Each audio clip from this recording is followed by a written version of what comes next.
Азнакайның Лашын улы, хәрби операциядә катнашып, батырларча һәлак булган Гәрәев Рафаэль Рәсим улын исемен мәңгеләштереп, ул укыган 4нче мәктәп диварына мемориаль такта куелды.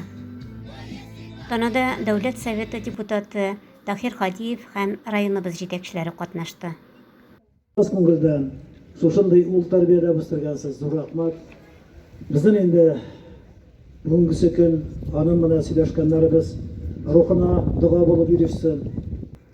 Действительно, как сказал наш депутат Тахир Галимзянович, не говоря много слов, они взяли в руки оружие и стали на защиту нашей страны, нашей Родины. Действительно, занимая такие должности, будучи крупным руководителем Татнефти, можно было остаться здесь, в мирной жизни. Тем не менее, Рафаэль Расимович на защиту своей семьи, своей Родины, нашей республики, нашего района, чтобы вот эти вот дети, которые здесь находятся, чтобы мы, взрослые, могли жить под голубым небом.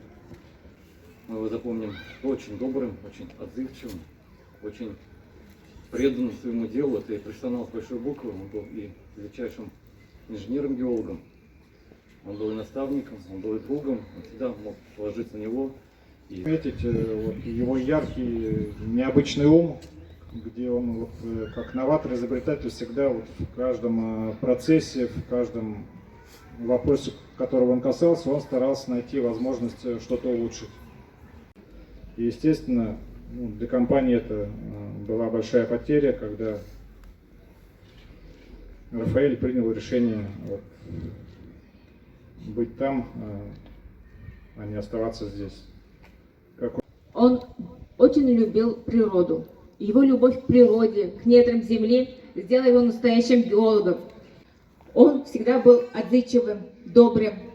У него была лучезарная улыбка. Кто к нему обращался, он всегда готов был помочь.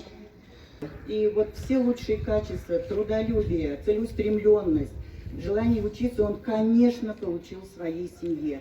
Один мужество посмертно, посмертно. Какие горькие слова. И эта боль на сердце матери уже не стихнет никогда. За мужество, второе слово. Гордиться может вся семья. За Рафаэля, за героя. Гордятся им учителя. Незадолго до смерти, находясь на территории Донецкой Народной Республики, он отправил фотографию полевых цветов. К сожалению, это был последний его букет матери. В наших сердцах запомнится очень добрым, отзывчивым. Островов.